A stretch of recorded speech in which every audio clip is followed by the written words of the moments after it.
अस्सलाम वालेकुम। बीबीएन खबरनामा में आपका खैर मकदम है। मैं हूं आफरीन शमीम। खबरनामा की शुरुआत में हेडलाइंस।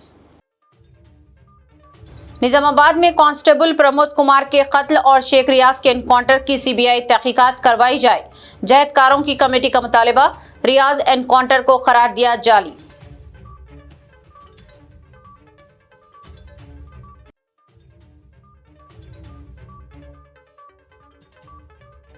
जुबली हिल्स में बीआरएस कामयाब हो तो फलाही स्कीमात बंद होने का खतरा। कांग्रेस तरक्की चाहती है। रोड शो से चीफ मिनिस्टर रेवंत रेड्डी का खिताब।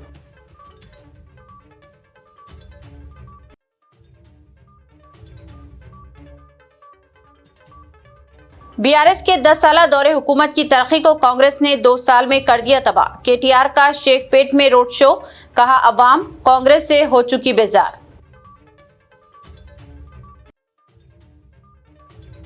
अजहरुद्दीन की काबीना में शमूलियत मुसलमानों का जायज हक। मौलाना अहमद नक्शबंदी का बयान। बीआरएस दौर की तारीफ। कहा जुबली हिल्स बाई इलेक्शन से कबल अजहरुद्दीन को वजीर बनाना कांग्रेस की मजबूरी। जुबली हिल्स बाई इलेक्शन और कांग्रेस का अक़लियती वजीर महज नुमाइशी इक़दाम। तेलंगाना जागृति सदर कविता का इल्जाम। वक्फ अराजियात के तहफ़्फ़ुज़ समेत अक़लियतों से किए गए तमाम वादों को पूरा करने कांग्रेस से किया मुतालिबा। और अब खबरें तफसील से। फैक्ट फाइंडिंग टीम ने निजामाबाद के एनकाउंटर को जाली करार देते हुए इसे पुलिस हिरासती कत्ल, तशद्दुद और रिश्वतखोरी की साजिश करार दिया। रिपोर्ट में सीबीआई तहकीकात, मुतासिरा खानदान को 5 करोड़ मुआवजा और मुलविस अफराद के खिलाफ मुकदमा दर्ज करने का मुतालिबा किया गया। तेलंगाना में पेश आया निजामाबाद एनकाउंटर केस की लर्जा खेज हकीकत। कंसर्न सिटीजन्स फोरम की फैक्ट फाइंडिंग टीम ने बशीराबाद प्रेस क्लब में मुनक्किदा प्रेस कॉन्फ्रेंस में पेश की। इस कमेटी के अरकान ने हक़ाइक़ का पता चलाने निज़ामाबाद का दौरा किया था। मीडिया से बात करते हुए कमेटी के अरकान सारा मैथ्यूज़, मोहतरमा खालिदा परवीन और दूसरों ने दावा किया कि प्रमोद कुमार के कत्ल में शेख रियाज के मुलव्विस रहने पर शुबहात है। फोरम की रिपोर्ट के मुताबिक जिस वाक़े को पुलिस ने एनकाउंटर करार दिया, दरअसल वो एक मंसूबाबंद हिरासती कत्ल, तशद्दुद और रिश्वतखोरी के जाल का ड्रामा था। फैक्ट फाइंडिंग टीम ने इंकशाफ किया कि 24 साला शेख रियाज को पुलिस हिरासत में तशद्दुद करके मार डाला गया। पुलिस फाइनेंस कंपनियों और जाली नोट माफिया का गठजोड़ बेनकाब हुआ। रियाज की मां, बीवी और बच्चों पर जिनसी तशद्दुद और गैर इंसानी सलूक किया गया। अस्पताल में जाली एनकाउंटर का मंजर रचाया गया, जबकि अहम शवाहिद जैसे रियाज की स्कूटर, जाली करेंसी और सीसीटीवी फुटेज गायब कर दिए गए।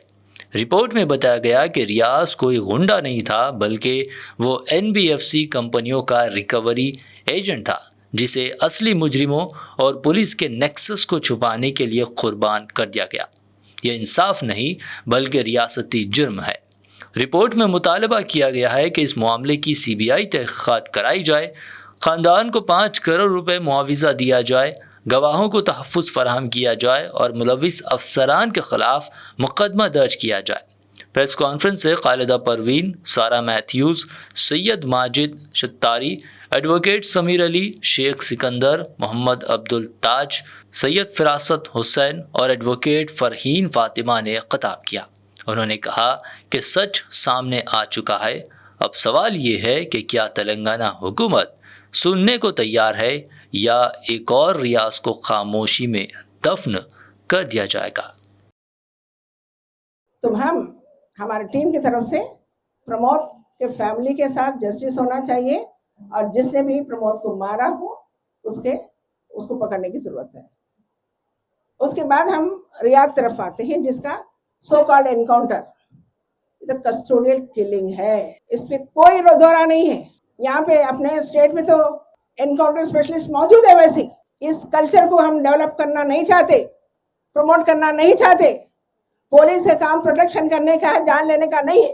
और वाकई अगर रियाज जिस तरह के उसके ऊपर 64 केसेस, 74 केसेस जो बताए जा रहे हैं, छोटे मोटे, उतना बड़ा मुजरिम था, आपको मालूम था, आपके एजेंसीज काम कर रहे थे तो पकड़ के अंदर क्यों नहीं डाले पहले? कि जो जिस तरह के आप लोग केसेस बता के कहानी गढ़ा दिए थे निजामाबाद पुलिस, इसमें कितनी सच्चाई है कि हमको मालूम होना चाहिए। आपके थोड़ी दूर में रियाद के घर मौजूद है, उसके फैमिली मौजूद है, बीवी बच्चे हैं, सभी लोग रहने के बाद उसका आना जाना है, पकड़ना क्या मुश्किल था आप लोग। असल में रियाज का पेशा क्या था, रियाज क्या करता था, अगर क्राइम किया तो क्या क्राइम किया था, ये सारे चीजों को छुपा रखा है। Chief minister Telangana mister A Revanth Reddy ने ओहदेदारों को हिदायत दी है कि रियासत के 16 अजला में शदीद बारिश की वजह से फसलों को जो नुकसान पहुंचा है, इस पर एक मुकम्मल रिपोर्ट तैयार की जाए। उन्होंने कहा कि सैलाब की वजह से 12 अजला शदीद मुतासिर हुए हैं।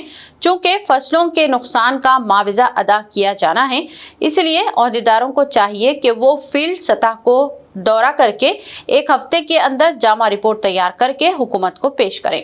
चीफ मिनिस्टर ने रियासती उजरा पोंगलेटी श्रीनिवास रेड्डी, कोंडा सुरेखा, पूनम प्रभाकर और दीगर अवामी नुमाइंदों और आला ओहदेदारों के हमरा एक जायज़ इजलास मुनाक़द किया। उन्होंने मुतासरा खानदानों को हर मुमकिन मदद करने की ओहदेदारों को हिदायत दी। उन्होंने कहा कि हुकूमत किसानों को फी एकड़ 10,000 रुपये मुआवजा अदा करने तैयार है।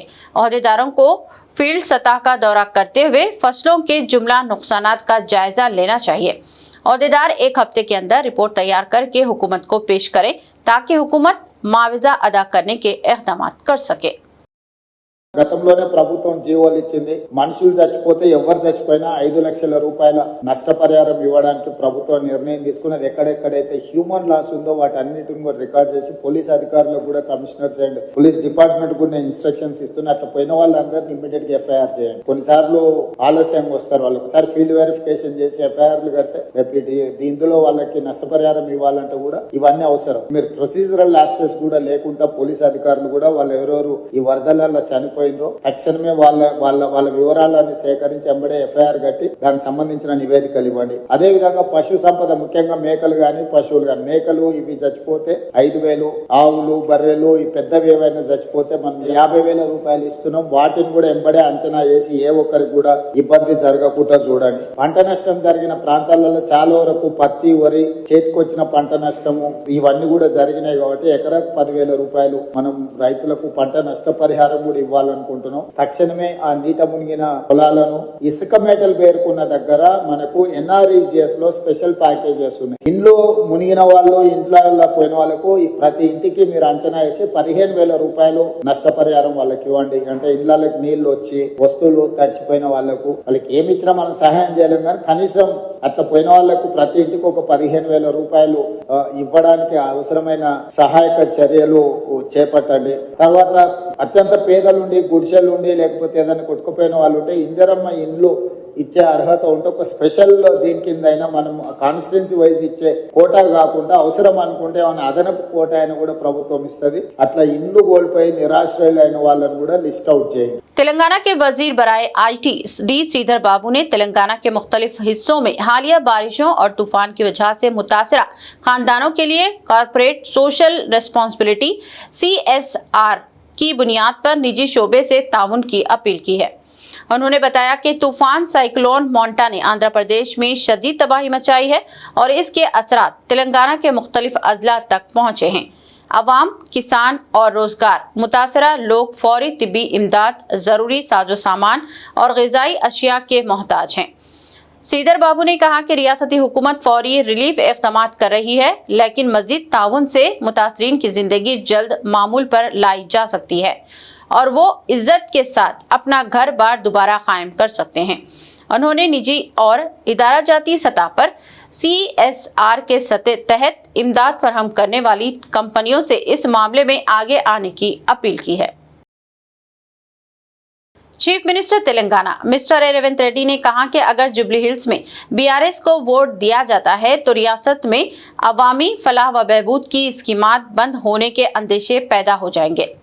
उन्होंने कहा कि राशन कार्ड पर बारीक चावल, मुफ्त बिजली और दीगर अवामी स्कीमात को BRS इख्तिदार में आने पर बंद कर देगी। इसलिए जुबली हिल्स के अवाम को चाहिए कि वो ज़िमनी इंतखाब में कांग्रेस उम्मीदवार नवीन यादव को भारी अक्सरियत से कामयाब बनाएं। चीफ मिनिस्टर ने वेंगलराव नगर में कांग्रेस उम्मीदवार के हक में रोड शो में हिस्सा लिया और आवाम से खिताब करते हुए कहा कि कांग्रेस पार्टी हल्के को तरक्की से हमकिनार करेगी। उन्होंने कहा कि बीआरएस रुकने असेंबली ने 10 बरस में हल्के असेंबली जुबली हिल्स को तरक्की के मामले में नजरअंदाज कर दिया था। उन्होंने अमीरपेट और वेंगलराव नगर में साबिक चीफ मिनिस्टर अंजानी एनटी रामाराव के मुजस्समे नस्ब करने का भी ऐलान किया है। चीफ मिनिस्टर के रोड शो में आवाम की कसी तादाद ने शिरकत की और इनका इस्तकबाल किया। चीफ मिनिस्टर ने इल्जाम आयद किया कि हैदराबाद की तरक्की की राह में मरकजी वजीर जी किशन रेड्डी और बीआरएस लीडर केटी रामाराव रुकावट पैदा कर रहे हैं। उन्होंने कहा कि किशन रेड्डी ने सिकंदराबाद रुकने पार्लियामेंट होने के बावजूद कभी भी जुबली हिल्स की तरक्की पर कोई तवज्जो नहीं दी। रोड शो से खिताब करते हुए रियासती वजीर मोहम्मद अजहरुद्दीन ने भी अवाम से कांग्रेस उम्मीदवार नवीन यादव को कामयाब बनाने की अपील की। इस मौके पर कांग्रेस उम्मीदवार नवीन यादव भी इनके हमरा मौजूद थे। ఇయాల బీఆర్ఎస్ అని కోటేస్తారంటే ఇయాల మీ పిల్లలకు పెడుతున్న బువ్వ సన్న బియ్యం రద్దు అవుతాయి. ఇయాల బీఆర్ఎస్ వాడు వస్తే పేదోళ్లకు 200 యూనిట్లు ఉచిత కరెంటు రద్దు అవుతుంది. ఇయాల ఇక్కడ 25,000 మందికి ఇచ్చిన రేషన్ కార్డులు రద్దు అయిపోతాయి. ఇయాల మా ఆడబిడ్డల ఆర్టీసీ బస్సులో ఉచిత ప్రయాణం రద్దు అయిపోతుంది. ఇయాల మన ప్రభుత్వం ఉంది, మనం పని చేసుకుందాం, పేదోళ్ళకి పని చేస్తాం. పోనీ నా ప్రభుత్వం ఇవాళ వచ్చి సెంటిమెంటు ఇవాళ ఓటేయండి అని అడుగుతారు. నేను అడుగుతున్నా సన్నాసిని 3 సార్లు జూబ్లీ హిల్స్ లో మిమ్మల్నే గెలిపించారు కదా, 2 సార్లు నీ అయ్యని ముఖ్యమంత్రిని చేసిండ్రు, నిన్ను మున్సిపల్ మంత్రిని చేసిండ్రు కదా. ఎన్నడన్నా ఈ బస్తీలకు వచ్చినవా? గాయల్లో వాన వస్తే నీళ్లు నిండితే నేను ముఖ్యమంత్రి ఉండొచ్చి బస్తీలలో తిరిగిన. అమీర్పేట చౌరస్తాలో నిలబడి ఎందుకు ఈ ప్రాంతం మునిగిపోతుంది, కృష్ణకాంత్ పార్కు నుంచి యూసుఫ్ గూడ, వెంగళరావు నగర్, సోమాజిగూడ, అమీర్పేట ప్రాంతంలో పేదోళ్ళు సంపాదించుకున్న ఇండ్లు నీళ్లలో మునుగుతుంటే ముఖ్యమంత్రిగా నేను వచ్చి ఆ సమస్యకు పరిష్కారం చూపించాలని రోడ్లు వలగొట్టించి మీ ఇండ్లకు నీళ్లు రాకుండా సాఫీగా నీళ్లు పోయేటట్టు చేసిపోయినా. మున్సిపల్ మంత్రిగా ఎన్నడన్నా వచ్చిండా? గాలి మోటార్లో తిరిగిండు, బెంజ్ కార్లో తిరిగిండు. ఇవాళ మాత్రం రబ్బ చెప్పులు వేసుకొని ఆటోలలో తిరుగుతుండు.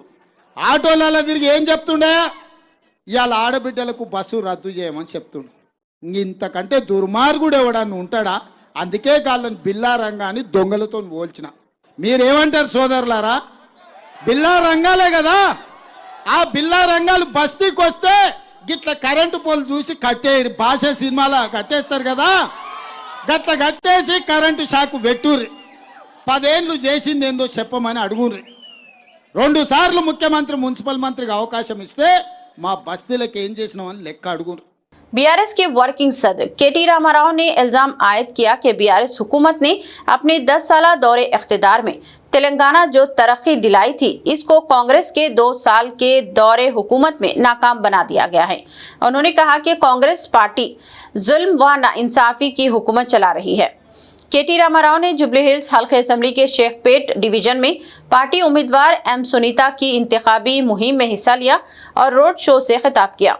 केटीआर ने कहा कि कांग्रेस की नाक़िस हुक्मरानी की वजह से रियासत की सूरत हाल अबतर हो गई है और अवाम परेशान है।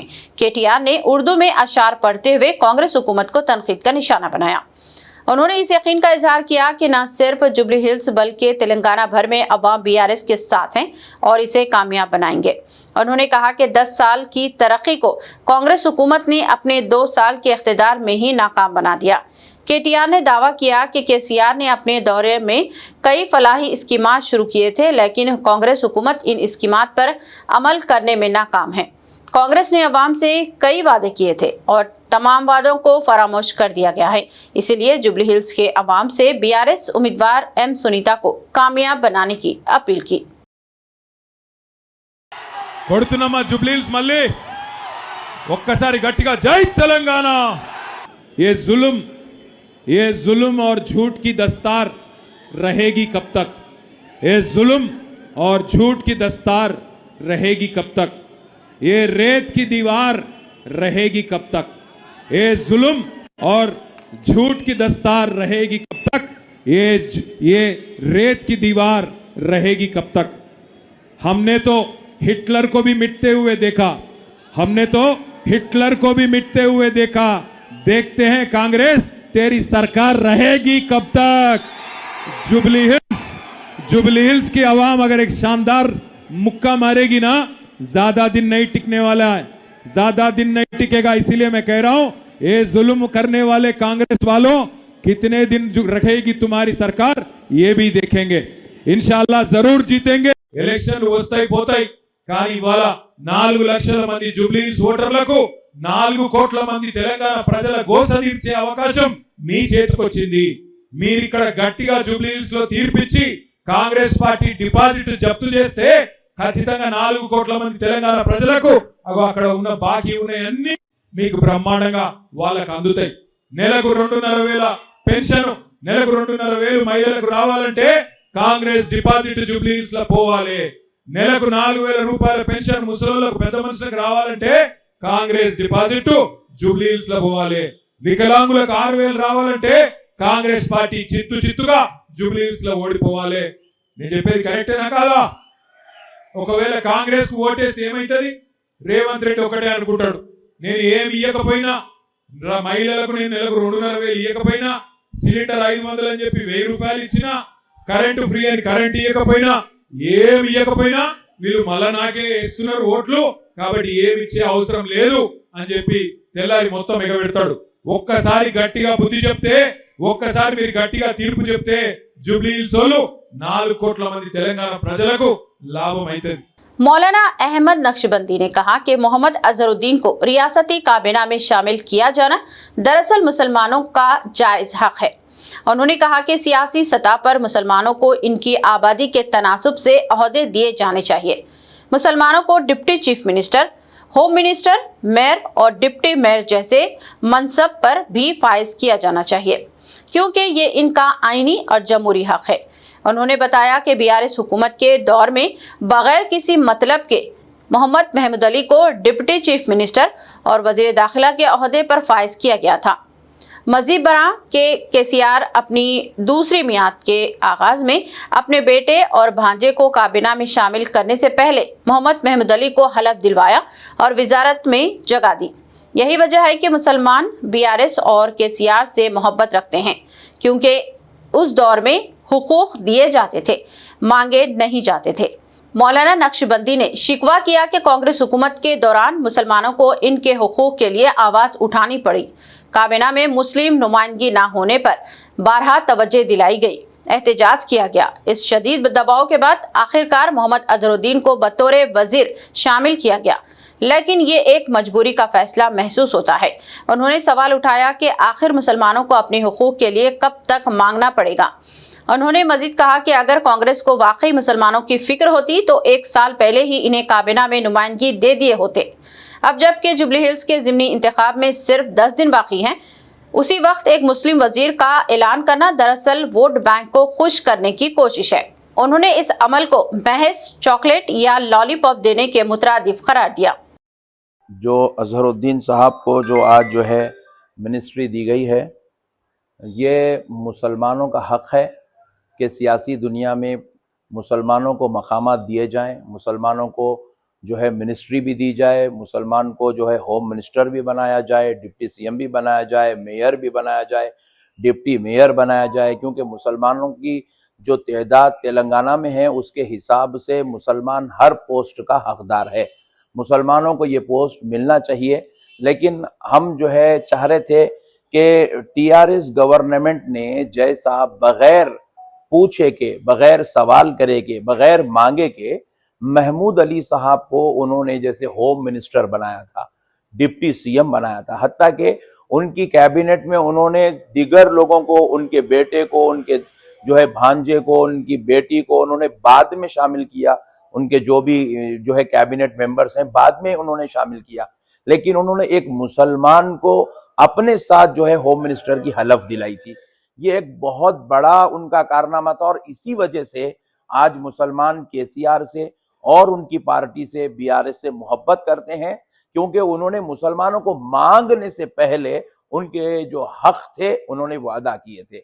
देखिए, अब 22 महीने के बाद मांगने पर, पूछने पर पूरे जो है मीडिया के ऊपर पूरे मुसलमान एहतजाज करने पर, हत्ता कि खुद बीआरएस पार्टी वाले भी जो है, जो उनके लीडर हैं केटीआर साहब ने बार बार ये मुद्दा उठाया कि मुसलमानों को कोई मिनिस्ट्री नहीं दी गई, मुसलमानों को एमएलसी नहीं दिया गया, मुसलमानों को जो है कोई बड़ा ओहदा नहीं दिया गया।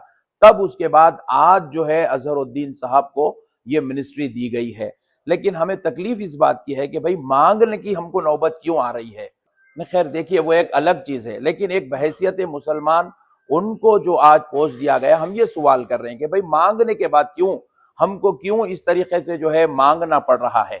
क्या हम मुसलमान क्या नौज़बिल्ला इस बात के हम मांग लेते फिरेंगे कि भाई हमको ये दो, जबकि मुसलमानों में भी काबिल लीडर्स मौजूद हैं, बासलाहियत लीडर्स मौजूद हैं, मुसलमानों में अच्छे लीडर्स मौजूद हैं।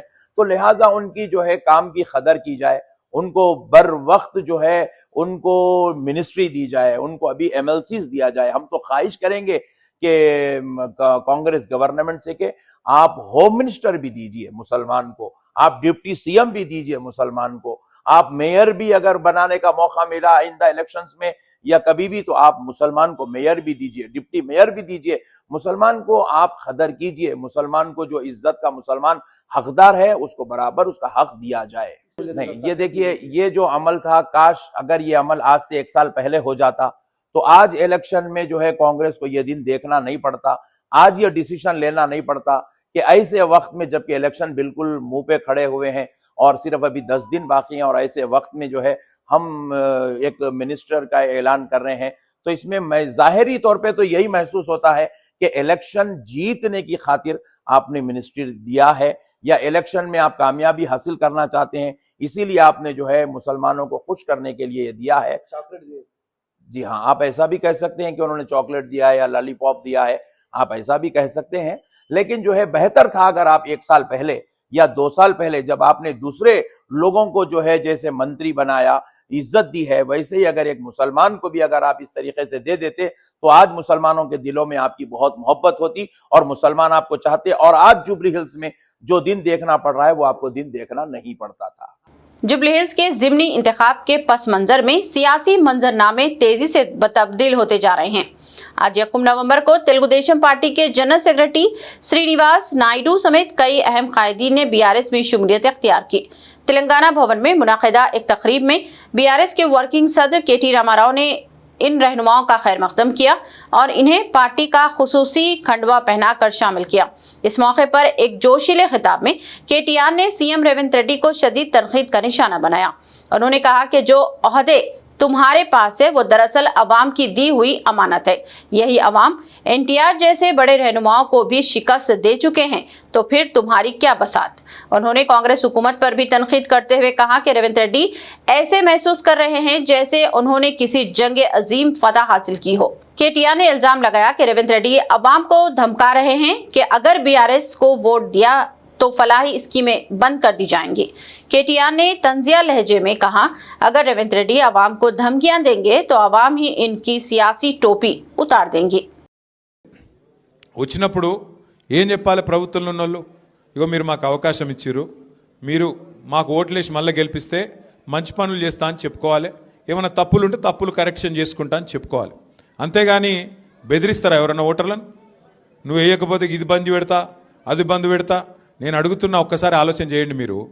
ఆ పదవే ప్రజలు ఇచ్చిన భిక్ష, ఆ పదవి మంత్రి పదవైనా ఎమ్మెల్యే పదవైనా ముఖ్యమంత్రి పదవైనా మీరు పెట్టిన భిక్ష। మీరు కాదనుకుంటే పెద్ద పెద్దోళ్ళే దిగిపోయినరు। ఎన్టీ రామారావును ఒడగొట్టిరు ఈ దేశంలో, ఇందిరమ్మను ఒడగొట్టిరు, మరి ఈయన ఎంత 3 ఫీట్ల మనిషి, గట్టిగా మీరు అనుకుంటే తీసవతల వారేస్తారు। కానీ ఆయన ఎక్కువ ఊహించుకుంటున్నాడు, ఆయన నేనేదో రాజు అయిపోయినా చక్రవర్తిని అయిపోయినా నన్ను మించిన వాడు లేడు, నేనేదో యుద్ధంలో గెలిచి వచ్చినా ఇది నా సామ్రాజ్యం అన్నట్టు ఇది కట్ చేస్తా అది కట్ చేస్తా అంటే ఆయన తోక కట్ చేసే రోజులు ఎక్కువ దూరం ఏం లేదు। జూబ్లీ హిల్స్లో బరాబర్ ప్రజలు తోక కట్ చేసే ఆలోచనలో ఉన్నారు, కాంగ్రెస్ పార్టీది బుద్ధి చెప్పే ఆలోచనలో ఉన్నారు। ముఖ్యమంత్రి గారు నిన్న జూబ్లీ హిల్స్ ఎన్నికల్లో ప్రచారం చేస్తుండు, ప్రచారం చేసేటప్పుడు మేము కూడా ఎలక్షన్లు కొట్లాడినాం। జరా ఖామోష్ బేటో, జర్రా జరా ఓ హీరో జర్రా ఆరామ్సే రో। ఇప్పుడు ఎలక్షన్లు వస్తాయి పోతాయి, వచ్చినప్పుడు ఏం చెప్పాలి ప్రభుత్వంలో ఉన్నోళ్ళు, ఇగో మీరు మాకు అవకాశం ఇచ్చిర్రు, మీరు మాకు ఓట్లేసి మళ్ళీ గెలిపిస్తే మంచి పనులు చేస్తా అని చెప్పుకోవాలి, ఏమైనా తప్పులు ఉంటే తప్పులు కరెక్షన్ చేసుకుంటా అని చెప్పుకోవాలి. అంతేగాని బెదిరిస్తారా ఎవరన్నా ఓటర్లను? నువ్వు వేయకపోతే ఇది బంద్ పెడతా, అది బంద్ పెడతా. నేను అడుగుతున్నా, ఒక్కసారి ఆలోచన చేయండి. మీరు ఆ పదవే ప్రజలు ఇచ్చిన భిక్ష. ఆ పదవి మంత్రి పదవైనా, ఎమ్మెల్యే పదవైనా, ముఖ్యమంత్రి పదవైనా మీరు పెట్టిన భిక్ష. మీరు కాదనుకుంటే పెద్ద పెద్దోళ్ళే దిగిపోయినారు. ఎన్టీ రామారావుని ఒడగొట్టిరు ఈ దేశంలో, ఇందిరమ్మను ఒడగొట్టిరు. మరి ఈయన ఎంత 3 ఫీట్ల మనిషి, గట్టిగా మీరు అనుకుంటే తీసవతల వారేస్తారు. కానీ ఆయన ఎక్కువ ఊహించుకుంటున్నాడు.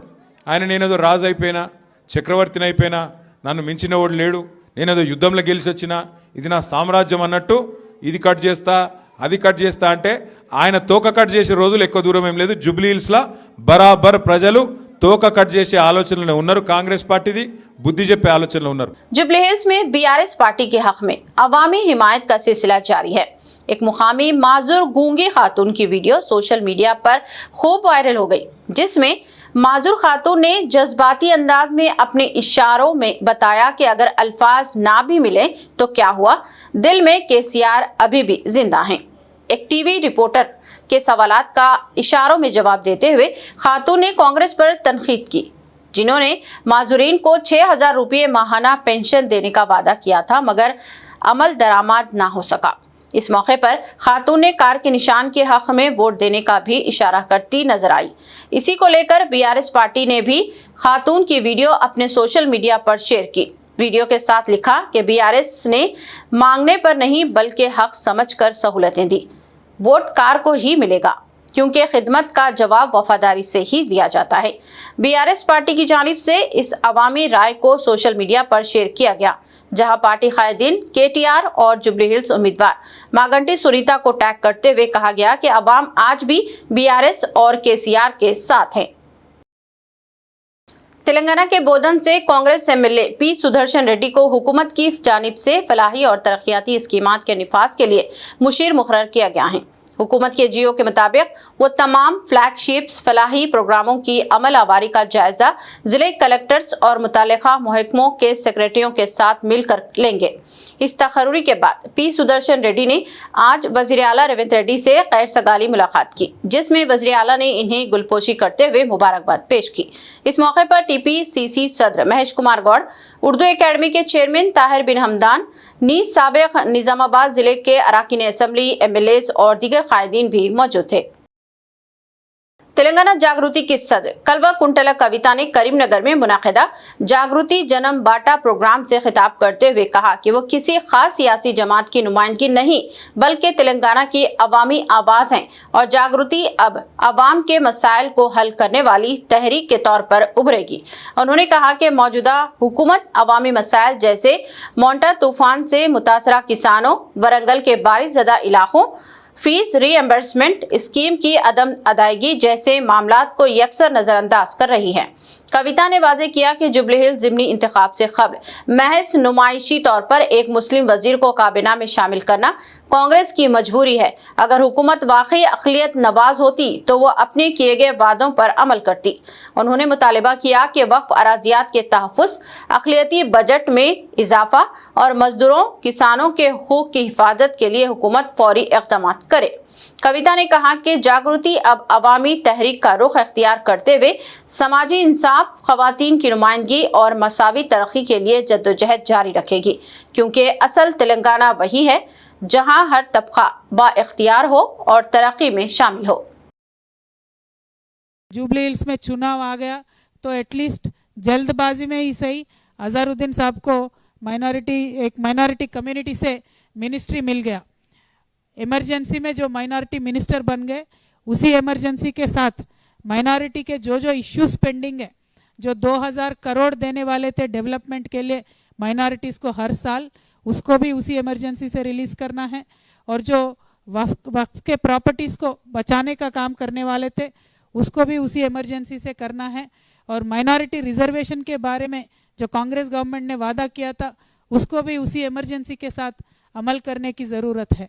मैं आप सारे माइनॉरिटी भाइयों से यही गुजारिश करती हूँ, मैं आपकी बहन हूँ, आपके हमदर्द हूँ, और आप जानते हैं हमेशा से हम माइनॉरिटी कम्युनिटीज़ के वेलफेयर के लिए काम कर चुके हैं, आगे चल के भी हम काम करेंगे।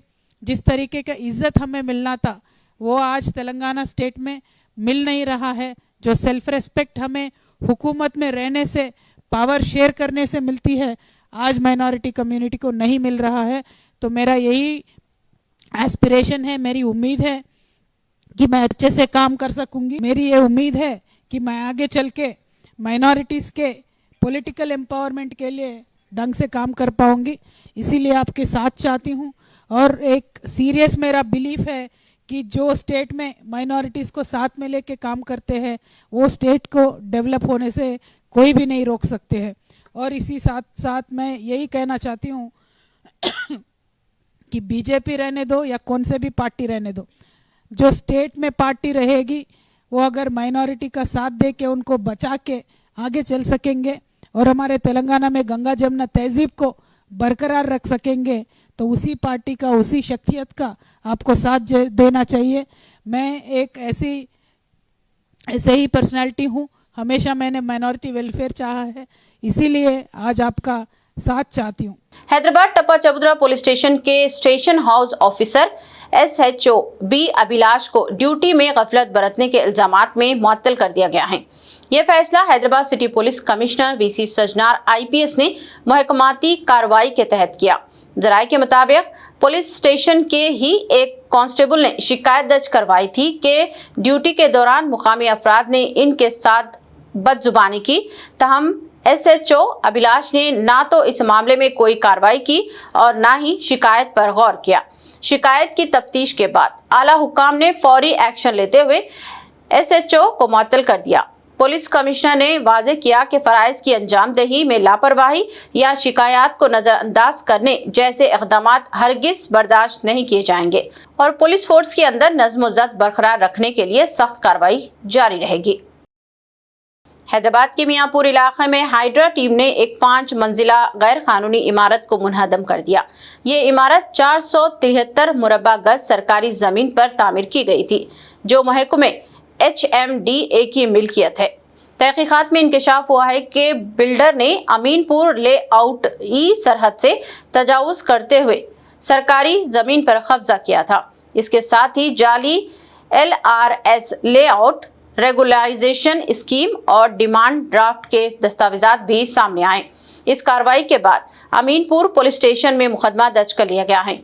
ये मुश्तरका कार्रवाई हाइड्रा, महकमा रेवेन्यू, HMDA और मुकामी म्यूनसिपालिटी की जानिब से की गई, जो शहर में गैर कानूनी तामीरात और कब्जा माफिया के खिलाफ जारी मुहिम का हिस्सा है।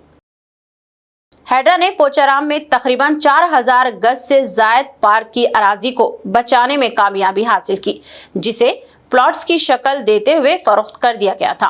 कहा गया है कि इस अराजी की जुमला मालियत 30 करोड़ रुपए की है। हैड्रा के मुताबिक डॉक्टर्स कॉलोनी लेआउट में जुमला 26.9 एकड़ अराजी में 500 प्लॉट्स थे। तहम कुछ प्लॉट्स पर नाजायज कब्जे कर लिए गए थे। डॉक्टर्स कॉलोनी वेलफेयर एसोसिएशन की शिकायत पर हाइड्रा ने इस मामले की शिकायत तहकीकात की और पता चला कि कुछ अफराद ने 4000 गज पार्क की अराजी पर कब्जा करके इसे 5 प्लॉट्स की शक्ल देकर फरोख्त कर दिया था। इसके लिए जाली दस्तावेजात तैयार किए गए थे। इन प्लॉट्स को 200 गज के 20 प्लॉट्स में तब्दील कर दिया गया था और कई अफराद को फरोख्त कर दिया गया था। मुकामी अफराद म्यूनसिपालिटी और अदालत से रुजू भी हुए थे, तहम ये मसला ज़ेर इल्तिवा ही था। अवामी शिकायत के बाद हैड्रा ने इसका तफसीली जायजा लिया और नाजायज कब्जे बर्खास्त करते हुए इसके अतराफ फेंसिंग कर दी गई। बालकुंडा मंडल मुस्तखर में मुस्तहिकीन में बेचैनी बढ़ती जा रही है, क्योंकि 2017 में संगे बुनियाद रखे गए डबल बेडरूम मकानात आज तक मुकम्मल तौर पर तकसीम नहीं किए गए। 100 मकानात की तकसीम आम इंतखाबात के दौरान अमल में आई थी, तहम मजीद 70 मुकम्मल शुदा मकानात ताहाल मुस्तहिकीन के हवाले नहीं किए गए। ये 70 मकानात खदशा हाली का शिकार हो चुके हैं। दरवाजे और खिड़कियां तबाह हो गई हैं और इलाके गैर समाजी अनासर का अड्डा बनता जा रहा है। मुस्तहिक अवाम शिकायत कर रहे हैं कि जो लोग वाकई ज़रूरतमंद है वो अभी भी किराए के मकानों में रहने पर मजबूर हैं, जबकि मुकम्मल तैयार घर बेकार पड़े हुए हैं। तकरीबन 1.5 माह कबल मुस्तहिकीन ने मकानात में घुसकर एहतजाज किया, जिसे पुलिस और अहदेदारों ने रोक दिया। इसके बाद अवाम सड़कों पर बैठकर भी एहतजाज कर चुके हैं। अवाम का मुतालिबा है कि फौरी तौर पर डबल बेडरूम मकानात की तकसीम की जाए ताकि गरीब और बेघर खानदानों को छत मैसर आ सके। निजामाबाद जिले के नवीपेट मंडल में आज एक संगीन और दिल दहला देने वाला वाकया पेश आया, जहां एक नामालूम खातून की मशकशुदा नाश दस्तयाब हुई। ये वाकया फकीराबाद मटापुर के करीब बासर मेन रोड के किनारे पेश आया। नाश बरहना हालत में पाई गई, जबकि खातून के सर और दाएं हाथ की उंगलियां कटी गई थी, जो जाए वारदात की संगीनी को जाहिर करती हैं। पुलिस के मुताबिक मकतूला की उम्र अंदाजा 30 से 40 साल के दरमियान है। इब्तदाई तहकीकात से शुबा जाहिर किया जा रहा है कि खातून के साथ ज्यादती के बाद कत्ल किया गया। इम्कान है कि इसे किसी और मुकाम पर कत्ल करके यहाँ लाकर फेंक दिया गया हो। वाक़े की इत्तला मिलते ही नवीपेट के एसआई तिरुपति अपनी टीम के साथ फौरी तौर पर मौके पर पहुंचे और शवाहिद इकट्ठा किए। बाददाम पुलिस कमिश्नर साई चैतन्या ने भी जाए हादसे का तफसीली मायना किया। क्लोज टीम ने जरूरी सबूत इकट्ठा कर लिए हैं और पुलिस ने मुकदमा दर्ज करते हुए तफ्तीश शुरू कर दी है। सिकंदराबाद और हैदराबाद के नॉर्थ जोन में गुज़िश्ता 15 रोज के दौरान चेन स्नैचिंग, मोबाइल चोरी, रहजानी, घर में नकबजानी और नकली जैसे मुतअद्दिद जुराइम पेश आए, जिन्हें पुलिस ने बरवक्त कार्रवाई करते हुए बड़ी हद तक हल कर लिया। मार्केट, बेगमपेट, महंकाली और बोइनपल्ली थानों के हुदूद में पुलिस ने खतरनाक मुजरिमों और साबिका रिकॉर्ड याफ्ता मुलजिमान को गिरफ्तार करते हुए कीमती सामान, मोबाइल फोन, सोने के जेवरात, नकद रकम और गाड़ियों को बरामद किया। महंकाली पुलिस ने एक ऑटो ड्राइवर से लूट मार के दोनों मुलजिमान को फौरी गिरफ्तार कर लिया, जबकि बोइनपल्ली पुलिस ने घर में नकबजानी के मुजरिमों की निशानदही करके न सिर्फ 40,000 रुपये और कीमती सामान जब्त किया, बल्कि जाली पुलिस एहलकार के रूप में फरेब देने वाले शख्स को भी गिरफ्तार कर लिया और इसे पकड़ लिया। इस तरह पुलिस ने चोरीशुदा 111 मोबाइल फोन CIR पोर्टल के जरिए शनाख्त करके असल मालिकान को वापस किए। नॉर्थ जोन DCP रश्मि परमेल ने आवाम से अपील की है कि वो कीमती अशिया के साथ एहतियात बरतें, मशकूक सरगर्मी फौरी तौर पर डायल 100 पर इत्तला दें और गलत बयानी या जाली शिकायत दर्ज करने से गुरेज करें। बसूरत दिगर कानूनी कार्रवाई की जाएगी। आज हम ये प्रेस मीट नॉर्थ जोन में हुए रिसेंटली 5 ऑफेंसेस के बारे में डिस्कस करने के लिए लगाया है। इसमें कुछ सेलफोन स्नैचिंग्स हैं, कुछ हाउस थेफ्ट है, एक चेन स्नैचिंग है, एक सूडो पुलिस का केस है। तो बेसिकली इसमें मार्केट पुलिस स्टेशन में एक सेलफोन स्नैचिंग हुआ था 7 अक्टूबर के दिन। इसमें भी दोनों अक्यूज को बहुत शॉर्ट टाइम में रिमांड किया गया। बेगमपेट में अभी 26 अक्टूबर को ही एक चेन स्नैचिंग का केस रिपोर्ट हुआ था। उसमें एक सिटीजन ने इमीडिएटली वहाँ डायल 100 कॉल करने की वजह से बहुत ही शॉर्ट टाइम में उनको 15-20 मिनट में ही हमारी टीम पहुँच के उस अक्यूज को भी पकड़ लिया। इसमें हमें सिटीजन्स की भी जो जागरूकता है उसको भी अप्रिशिएट करने की ज़रूरत है। पब्लिक में ये स्ट्रेंथ है, इसीलिए जैसे ही वो स्नैचिंग हुआ आसपास के लोगों ने हल्ला मचाया और उसको पकड़ने के लिए हमारे पकड़ने में बहुत आसानी हुई। महंकाली पुलिस स्टेशन में 27 अक्टूबर के दिन एक ऑटो ड्राइवर को जो 2 अक्यूज हैं उन्होंने ऑटो चुराने के इंटेंशन से उसको एक छोटे से नाइफ के साथ स्टैब इंजरीज किया और फिर उनका सेलफोन और ऑटो लेके रात में फरार हुए। इमीडिएटली हमारा विदिन 90 मिनट्स के अंदर हमारे जो लोकल टीम्स हैं और जो नाइट NGO और टीम्स थे उन्होंने रिस्पॉन्ड करके 90 मिनट्स के अंदर जाके ये अक्यूज़ को भी पकड़ा और ऑटो भी रिकवर कर लिए। दोनों अक्यूज़ के ऊपर पहले भी बहुत केसेस हैं, सईद ज़ुबैर अली और मोहम्मद पाशा, दोनों पे क्रिमिनल केसेस हैं। स्पेशली जो सईद ज़ुबैर अली है उन पे ऑलमोस्ट 6-7 केस हैं और इनके पास से हमें 10 मोबाइल फ़ोन भी रिकवर हुए। दोनों को हम रिमांड कर चुके हैं। बोइनपल्ली पुलिस स्टेशन में एक HP ऑफेंस रिपोर्ट हुआ था 8 अक्टूबर को, जिसमें विक्टिम ने 8 तोला गोल्ड और कुछ कैश चोरी हुआ है बताया था। इसमें बहुत क्राइम टीम्स की मेहनत के बाद 350 तक कैमरास सर्च करने के बाद 2 अक्यूज्ड इसमें आइडेंटिफाई हुए और उनको पकड़ा गया। दोनों हस्बैंड एंड वाइफ कपल है और बाद में जब इंटरोगेशन हुआ और आगे हमने इन्वेस्टिगेशन किया तो पता चला विक्टिम्स ने ज़्यादा फेक गोल्ड है उसको रियल गोल्ड बताते हुए फेक कंप्लेंट दिया है। तो हमारा अपील है पब्लिक से कि कभी भी ऐसा ऑफेंस होता है तो जो करेक्ट चोरी है या करेक्ट जो ऑफेंस है उसके बारे में इंफॉर्मेशन दीजिए, नहीं तो ये जो ट्रस्ट होता है पुलिस और कम्युनिटी के बीच में इस पर इम्पैक्ट होता है। इख्तिताम से खबर एक नज़र हेडलाइंस पर। निजामाबाद में कांस्टेबल प्रमोद कुमार के कत्ल और शेख रियाज के एनकाउंटर की सीबीआई तहकीकात करवाई जाए, जहदकारों की कमेटी का मुतालिबा। रियाज एनकाउंटर को करार दिया जाली।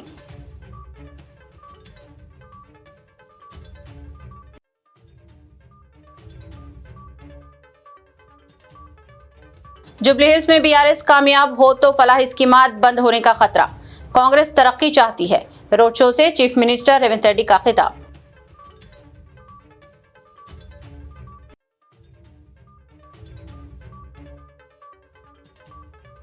बीआरएस के 10 साला दौरे हुकूमत की तरक्की को कांग्रेस ने 2 साल में कर दिया तबाह। केटीआर का शेखपेट में रोड शो, कहा अवाम कांग्रेस से हो चुकी बेजार। अजहरुद्दीन की काबीना में शमूलियत मुसलमानों का जायज हक। मौलाना अहमद नक्शबंदी का बयान। बीआरएस दौर की तारीफ, कहा जुबली हिल्स बाई इलेक्शन से कबल अजहरुद्दीन को वजीर बनाना कांग्रेस की मजबूरी। जुबली हिल्स बाई इलेक्शन और कांग्रेस का अक़लियती वजीर महज नुमाइशी इक़दाम। तेलंगाना जागृति सदर कविता का इल्ज़ाम। वक्फ अराजियात के तहफ़्फ़ुज़ समेत अक़लियतों से किए गए तमाम वादों को पूरा करने कांग्रेस से किया मुतालिबा। खबरनामा में बस इतना ही। मज़ीद ताज़ा तरीन न्यूज़ अपडेट्स और दिलचस्प प्रोग्राम के लिए देखते रहें BBN चैनल। हमारे सोशल मीडिया चैनल्स को सब्सक्राइब व फॉलो और हमारे वीडियोस को लाइक और शेयर ज़रूर करें। अब मुझे दीजिए इजाज़त। अल्लाह हाफिज़।